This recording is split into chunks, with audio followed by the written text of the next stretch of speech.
ជំរាបសួរបងប្អូនពុកម៉ែជាទីរាប់អានបាទថ្ងៃនេះថ្ងៃទី13ខែមីនាឆ្នាំ2025ហើយខ្ញុំថ្ងៃនេះមាន topic ពិសេសមួយចង់និយាយចែកម្លែកជូនបងប្អូនទាំងអស់គ្នាទាក់ទងទៅនឹងមាស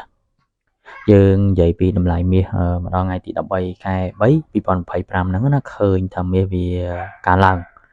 ហើយមុននឹងយើងនិយាយឲ្យស៊ីជម្រៅទៅថាហេតុអីបានមាសវាកើនឡើងអីហ្នឹងខ្ញុំចង់បង្ហាញបងប្អូនពុកម៉ែជាទីស្រឡាញ់ទាំងអស់គ្នាតាក់ទងទៅនឹងគេថា history តាក់ទងនឹងប្រវត្តិនៃតម្លៃមាសតើមួយអោនវាប្រហែលឆ្នាំមុនឆ្នាំនេះវាប្រហែល5ឆ្នាំមុនមួយអោនប្រហែល10ឆ្នាំមុនមួយអោនប្រហែលអញ្ចឹងបងប្អូនពុកម៉ែមើលក្នុងវីដេអូទៅដូចខ្ញុំបង្ហាញអញ្ចឹងខ្ញុំបង្ហាញតាមរយៈ website goldprice.org អញ្ចឹងបងប្អូនអាចចូលមើលទៅអាចឃើញតម្លៃមាសនៅក្នុងហ្នឹងតែបើតារៀងរវល់ដែរទេអាចមើល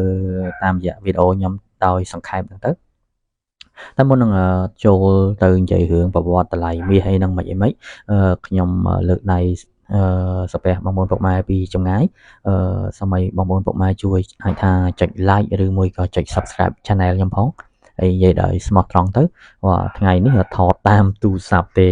អញ្ចឹងម៉ៃសំឡេងតាមទូរស័ព្ទវាអត់សូវជាល្អអត់សូវជាពិរោះសោះអញ្ចឹងសង្ឃឹមថាបងប្អូនពុកម៉ែទាំងអស់នេះអធិស្ឋានហើយសូមមេត្តាជួយចុច subscribe ផងណាចឹងអូខេតោះកុំឲ្យខាត់ពេលបងប្អូនពុកម៉ែយើងមើលនេះនៅក្នុង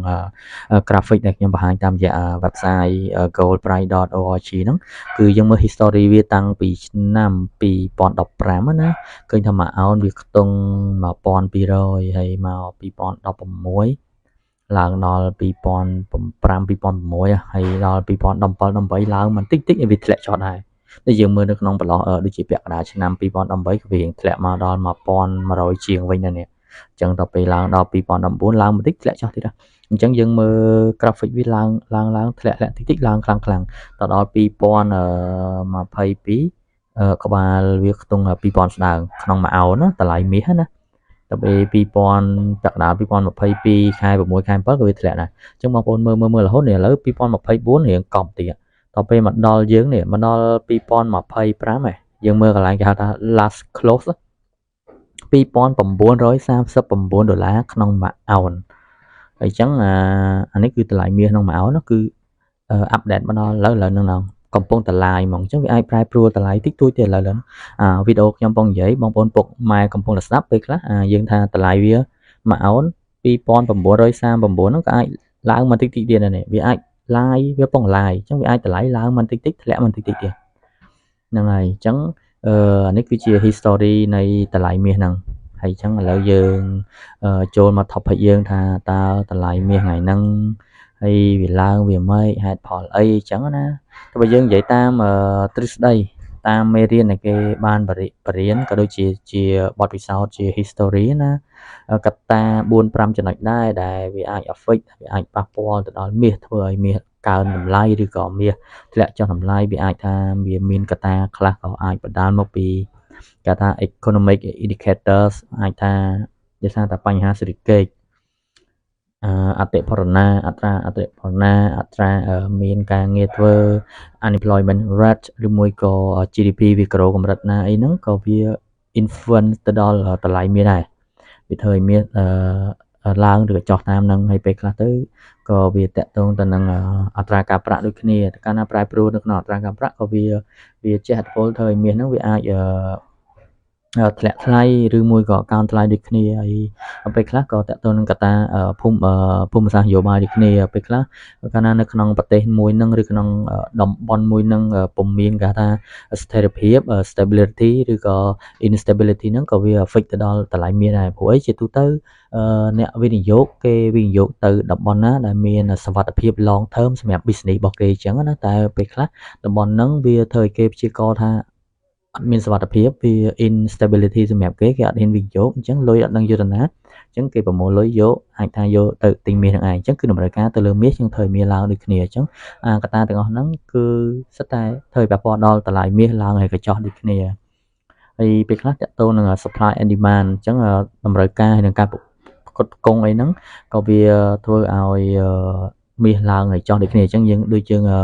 ជាប្រពៃណីខ្មែរយើងដូចថាចិត្តបនទៀនអីច្រើននេះទិញមាសអញ្ចឹងធ្វើឲ្យមាសឡើងដូចគ្នាអញ្ចឹងណាហើយពេលខ្លះធនាគារកណ្ដាលក៏ជា ជាអ្នកកំណត់តម្លៃមាសនឹងត្រូវឡើងឲ្យចុះដូចគ្នាអញ្ចឹងណានេះគឺជាខ្ញុំនិយាយតាមបែបជាទ្រឹស្ដីអញ្ចឹងឥឡូវយើងងាកមកមើលស្ថានភាពយើងបច្ចុប្បន្នឥឡូវនេះហេតុអីបានវាមាសឡើងដល់មួយអោនយើងឃើញថា2920ជាងមុននឹងបន្តិចផឹកមិញដូចជា2923ឥឡូវមកដល់ last update មកដល់ថ្ងៃ13ខែ3 2025ប៉ុន្តែម៉ោងខ្ទង់ម៉ោង7នេះហ្នឹងវាឡើងដល់មួយអោន2939 2940រៀលនេះអញ្ចឹងណា demand គេថា demand នេះបងប្អូនឃើញមាសហ៎អញ្ចឹងមាសគេត្រូវការយកធ្វើអ្វីដែរ